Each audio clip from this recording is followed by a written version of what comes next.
Hey everyone, it's Lauren and Ron bringing you this week's Ask Ron. That's Lauren, I'm Ron. You ready? Okay. First one comes from Quentin Freeman from Raleigh, North Carolina. Hi, Quentin. Quentin and Christina. Hi, Christina. They ask, if you don't have an LLC corporation, can you use a land trust as the entity you signed the purchase and sales and contract with?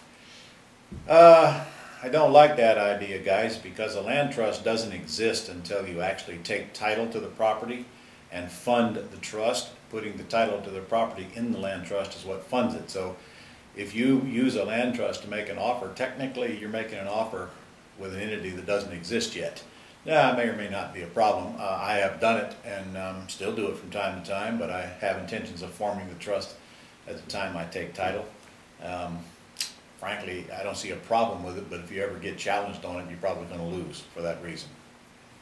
And if you might as well go ahead and get an LLC. You're going to need one, and that one of the reasons is to make offers in an LLC name, and then you can assign that to whatever entity you want to when you close, if it's not a bank-owned property. So that's what I do. We make offers in an entity, but that's not how we take title to them. Okay. All right.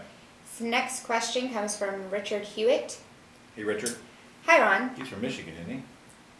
Yes. Okay. Jeddah, Michigan. All right. Says where there's one gas station, country store, and a post office. But I think he's kidding. In Michigan or where he lives? I think he's kidding. Okay. He says, my son lives in Appleton, Wisconsin. We're working together to put some axe deals together in both states. We're setting up marketing in both states using your trifold axe handout. We plan on door-to-door canvassing of select neighborhoods using the trifold door hanger. Do we need to have an LLC in Wisconsin to do the deals in, or can we use my Michigan LLC for both states? Well, Richard, you can use an LLC to buy property anywhere you want. I've got Florida LLCs that own property in other states, but this is an attorney question, man. You need to check with your attorney on this and get some good legal advice on it. I can't be your attorney, and that's only a phone call or so to get it done.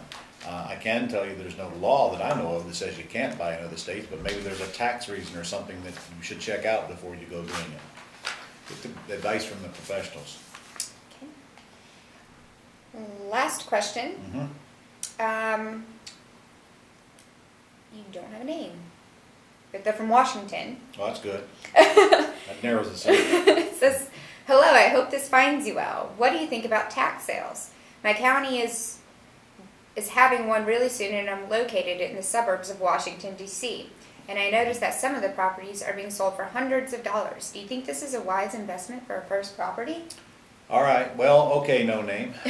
Tax sales are a complete different learning curve. Yes, a lot of people make a lot of money at tax sales, but if you go to a tax sale, you need to get trained a little bit before you go, because a mistake many people make is they buy a property at a tax sale, not really knowing what they bought, and winds up it's worthless, like a little sliver of land that's totally unsellable or something. And then you better check out your state rules as well.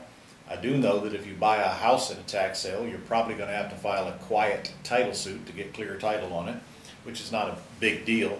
But also, don't assume that just because the taxes are $1,000 on a property that you're going to go to a tax sale and buy it for $1,000. You will discover that you're at an auction and those prices will get bid up like they would at any other auction, and state rules will determine what happens to the money after the taxes get paid. Usually it goes back to the owner of the property.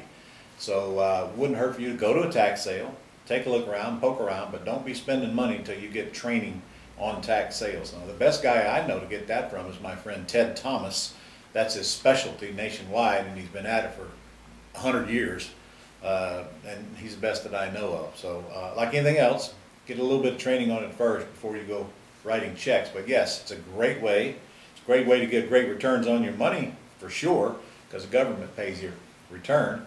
But if you're going out and buying properties, literally buying properties, make sure you know what you're doing before you go writing checks. Okay? I believe this comes from the same person in Washington. All right. Hello, I found a great vacant property, but the owner is dead. How do I get this house? Well, it's hard to get them to respond. And there is you'd have to do a title search, and find out if there's any liens on it. If there are liens on it, I'd probably go want to buy those first and foreclose the property and wind up most likely with title to it. If not, you're going to have to literally track down who is in control of the house, because if the owner died intestate and they have no heirs, the state might own the house. They may not even know it, but yeah, a title search and a conversation with your attorney or somebody who understands what they're looking at will answer that question. There's no way I can answer it without that information. I hope there's a mortgage on it for your sake, and I hope it's in default. And you can go buy the mortgage deeply discounted and foreclose it and wind up owning the property. Okay. Well, that concludes our questions for this week. See you next week. Bye.